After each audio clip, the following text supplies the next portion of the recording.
میرواعظ عمر فاروق کے 4 سال بعد جامع مسجد میں خطبہ دینے پر پیپلز کانفرنس کے صدر سجاد لون نے خوشی کا اظہار کیا۔ انہوں نے کہا کہ میرواعظ ممبر پر حاضر ہونے کے مستحق ہیں۔ انہوں نے کہا کہ عدم تشدد ایسے مسائل کو حل کرنے کا بہترین طریقہ ہے۔ انہوں نے ہند پاک مذاکرات کی وکالت کی اور حکومت ہند کو مذاکرات کے لیے آگے آنے پر زور دیا۔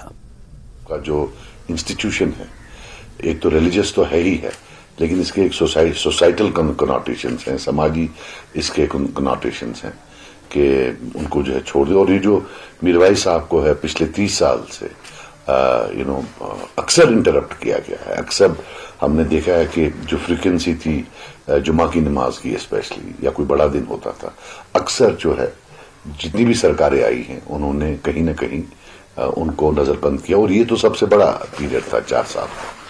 تو اب میری اللہ سے دعا ہے کہ یہ جو اتنا بڑا انسٹیٹیوشن ہے وہاں، اور جو جامع مسجد ہے وہاں ان انٹرپٹیڈ جو ہے نماز چلے اور اس کو پھر کبھی بند نہ کیا جائے۔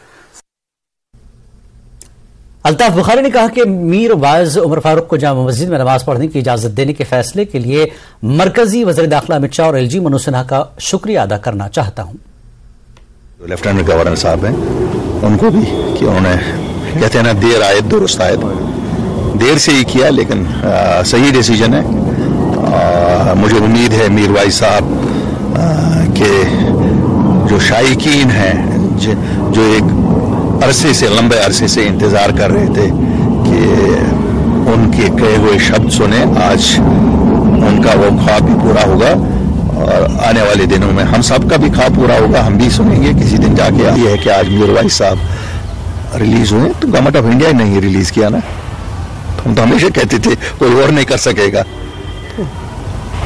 الطاف صاحب، امن کی فضا آ رہی ہے، ہم نے بھی دیکھا کہ کل بہت سارے لیڈرز نے آپ کو جوائن کیا، میں سیپریسٹ لیڈرز بھی ہے، کتنا اچھا قدم ہے یہ؟ میں کسی کو سیپریٹسٹ نہیں کہتا ہوں، دیکھیے میں بتاؤں گا، دیکھیے میں کبھی کسی کو سیپریٹسٹ نہیں کہتا ہوں، ہم سب ایک سوچ کے ساتھ، یہاں ہمارے لوگوں کا ایک سوچ تھا، پریکٹیکلی شاید وہ ہمارے لیڈروں نے کچھ خواب دکھائے تھے جن کی تعبیر کبھی ہو نہیں سکی، تو آج اگر حقیقت پہ لوگ چلنا چاہتے ہیں تو مجھے نہیں لگتا ہے کسی کو سیپریٹسٹ کہا جائے، کسی کو مین اسٹریم کہا جائے۔ ہم سب جموں کشمیر کے لوگ ہیں اور امن و چین چاہتے ہیں، اپنے بچوں کے لیے امن چاہتے ہیں، اپنے بہنوں کے لیے امن چاہتے ہیں، اپنی بیٹیوں کے لیے امن چاہتے ہیں، تو اس سے کیا اچھا ہے؟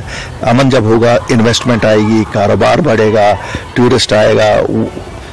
اس ملک کی مجموعی ترقی کے لیے جموں کشمیر کا امن بہت ضرورت ہے۔ الطاف صاحب، پہلے محرم کو پروسیشن الاؤ کیا، آج میر واعظ کو ٹاپ صاحب، ہم سمجھتے ہیں کہ کشمیر نارملسی کی طرف آ رہا ہے۔ مجھے تو لگتا ہے کشمیر نارمل ہے، میں تو یہ کہتا ہوں یہ تو سرکاری افسران جو ہیں جو اس وقت ایڈمنسٹریشن چلا رہے ہیں، میں ان کو بھی ایسے شکریہ ادا کرنا چاہتا ہوں آج اس میں، لیکن ان کو کہنا چاہتا ہوں یہ دل سے ڈر نکال دو، بند کر کے مٹھی رکھو گے تو پھر تو مٹھی بند ہے، کھول کے دیکھو کچھ نہیں ہونے والا۔